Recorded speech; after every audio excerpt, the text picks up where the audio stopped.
네, 비 예보는 아직도 끝나지 않았습니다. 김진두 기상재난 전문기자와 함께 앞으로의 장마 전망 알아보도록 하겠습니다. 어서 오십시오. 안녕하세요. 네, 자 일단 중부지방에 내린 호우특보는 어젯밤에 모두 해제가 됐어요. 네. 고비는 넘겼다고 볼 수가 있을까요? 중부지방은 잠깐의 시간을 벌었다. 이렇게 잠깐요. 말씀을 드릴 수가 네. 있겠습니다. 장마전선이 어젠 중부지방에 머물다가 남동쪽으로 이동을 한 상태에서 네. 지금 또 다른 장마전선이 지금은 남부지방에 형성이 돼 있는데 오늘과 내일까지는 주로 남부지방을 중심으로 비가 많이 내릴 것으로 보입니다. 네. 특히 많은 지역은 100mm가 넘는데 기상청이 100mm를 넘는 지역이라고 이야기한다면은 일부 지역에서는 150mm 이상의 호우가 내릴 가능성도 있다는 거 꼭 염두에 두셔야 되겠고요. 네. 오늘과 내일 사이 중북 부지방, 특히 수도권 지역에 폭우가 쏟아졌던 것들이 조금은 수위가 내려갈 겁니다. 네. 그런데 다시 이번 일요일 정도쯤에 또 다시 수도권 지역에 강한 비가 내릴 가능성이 있다는 건 항상 염두에 두셔야 됩니다. 네. 아직 장마 끝나지 않았습니다. 그렇군요. 그렇다면 지금 호우특보가 내려진 지역들도 정리를 좀 해주시죠. 그렇습니다. 방금 말씀드렸듯이 장마전선이 지금은 다시 남부지방으로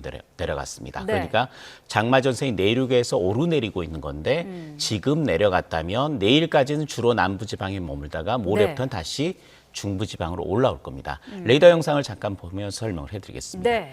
지금 현재 레이더 영상을 보시면 이 우리나라 남쪽으로 이렇게 비구름이 크게 분포하는 모습을 볼 수가 있습니다. 이게 결론적으로 장마전선이 이렇게 형성이 됐다고 볼 수 있는 거거든요. 네. 붉은색으로 표시된 부분들이 주로 남해안 지방을 통과를 하고 있는 상태인데 이런 부분들에는 시간당 30mm 이상의 강한 비가 내리고 있습니다. 그런데 이 구름들이 서서히 동쪽으로 이동을 하는 과정에서 주로 전남과 전북 지역 그리고 경상남도 지역, 부산, 창원, 경상남도 지역에 강한 비를 뿌릴 가능성이 높습니다. 네. 특보도 그래서 현재 남부지방을 중심으로 내려져 있는데요. 어느 지역에 내려져 있는지 확인해 보겠습니다. 네. 지금 보시는 것처럼 파란색으로 표시된 부분이 호우주의보입니다. 아하. 그러니까 호우주의보 지역은 전라남도, 광주와 전라남도 지역의 전 지역에 호우주의보가 내려져 있다. 네. 그런데 남부지방엔 특이하게도 경상남도 지역과 제주도에는 폭염주의보, 폭염경보가 동시에 겹쳐 있는 네. 비와 무더위가 겹쳐 있는 아주 특이한 날씨가 오늘과 내일까지는 이어질 가능성이 큽니다. 그렇군요. 자, 수도권에서는 장마전선이 북상하면서 이제 폭우를 쏟아냈었는데 네. 남하는 장마전선이 더 위험하다 이런 얘기가 있더라고요. 그렇습니다. 지금 보통 남하한다는 거는 북태평양 고기압과 상층의 차갑고 건조한 공기가 지금 힘겨루기를 하고 있는 거거든요. 네. 현재 장마 후반이기 때문에 북태평양 고기압이 계속해서 풍선이 점점 더 확장하는 그런 과정이라고 생각하시면 됩니다.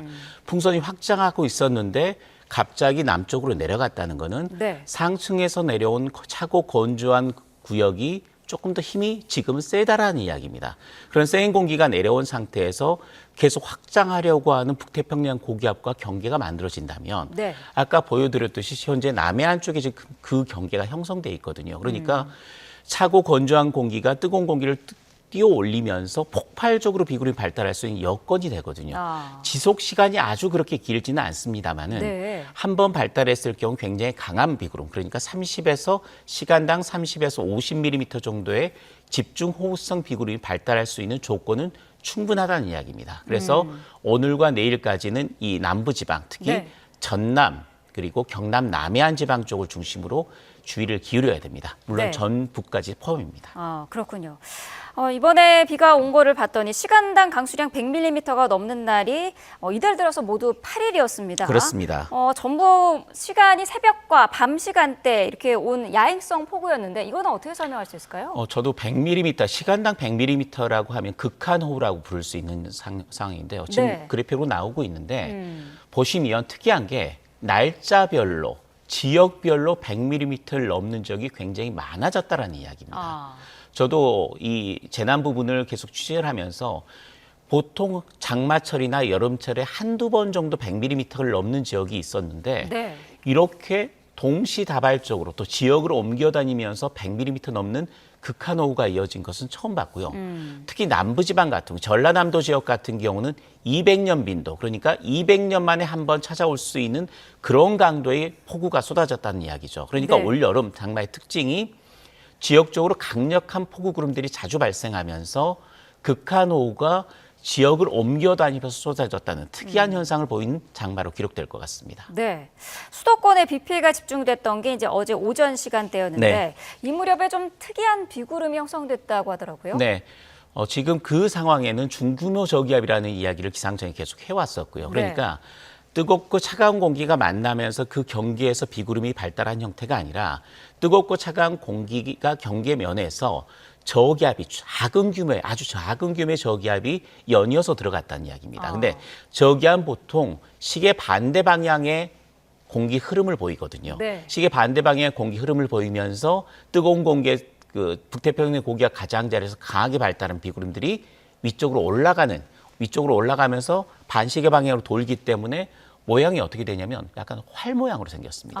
약간 휘어있는 활 모양으로 생긴 구름들이 발생했다. 이게 북태평양 고기압의 경계에서 강하게 발달한 비구름들이 저기압성 그 움직임을 따라서 이렇게 북상하는 형태를 보이면서 특이한 비구름들이 계속해서 발달했고 이 구름들이 두 개가 겹치면서 수도권 지역에도 이틀 연속 굉장히 강력한 폭우 구름들이 만들어지면서 피해가 속출했던 것으로 분석이 됩니다.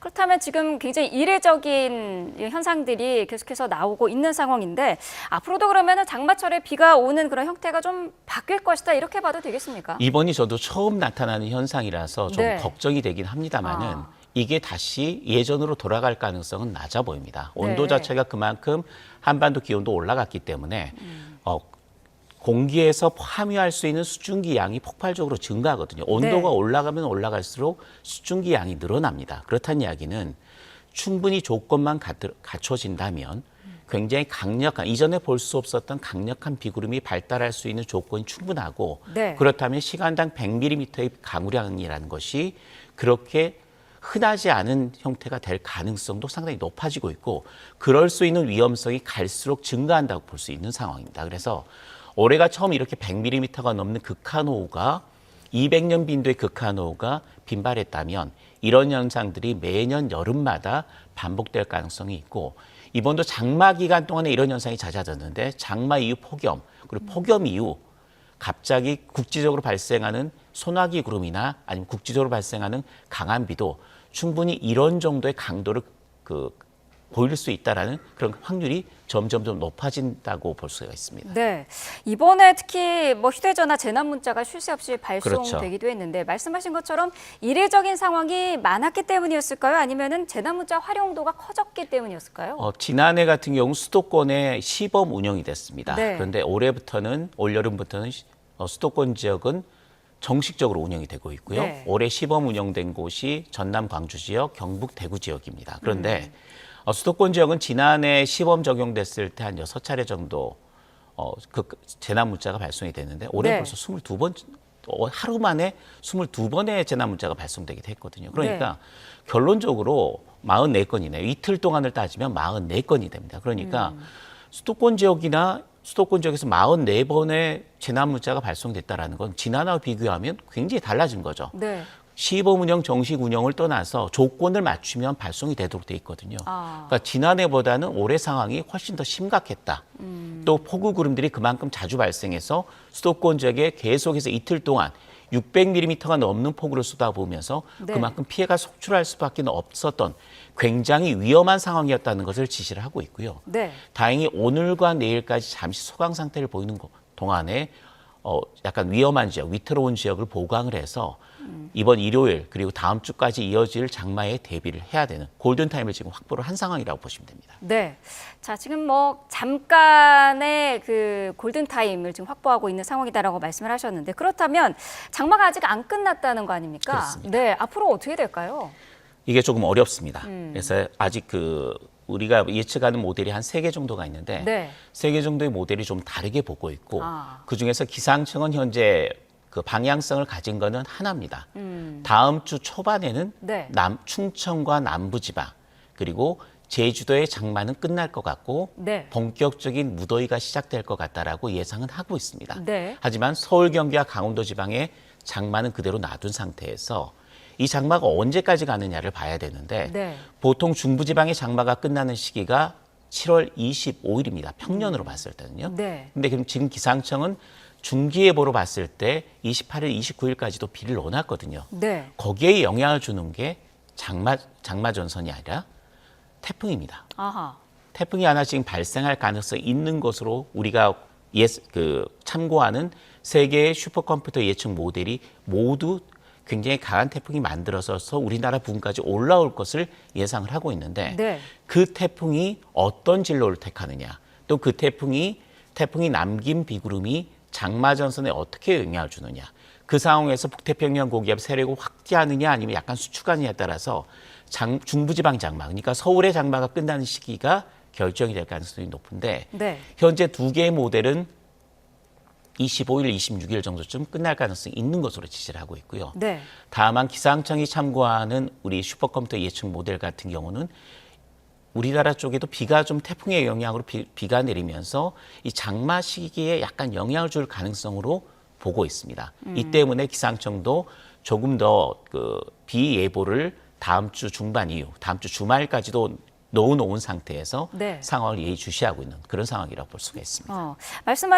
말씀하신 그 지금 만들어지고 있는 태풍이 언제쯤 그러면 경로가 대충이라도 좀 각이 나올까요? 다음 주 중반 정도면 명확해질 것으로 예상이 되고 네. 있고요. 다음 주 초반 정도면 이제 태풍이 만들어질 겁니다. 아마 3호 태풍이 될 것 같은데 네. 그 3호 태풍의 진로가 명확해지는 건 다음 주 중반 정도, 수요일 정도쯤이면 어떤 진로를 택할 건지 명확해질 것으로 보이고요. 네. 세계 모델이 아마 그쯤 되면 경로가 거의 일치하는 형태로 바뀔 가능성이 높기 때문에 네. 우선은 다음 주 초반 정도 되면 장마가 언제쯤 끝날 것 같다. 이런 감은 잡을 수 있을 것 같습니다. 네.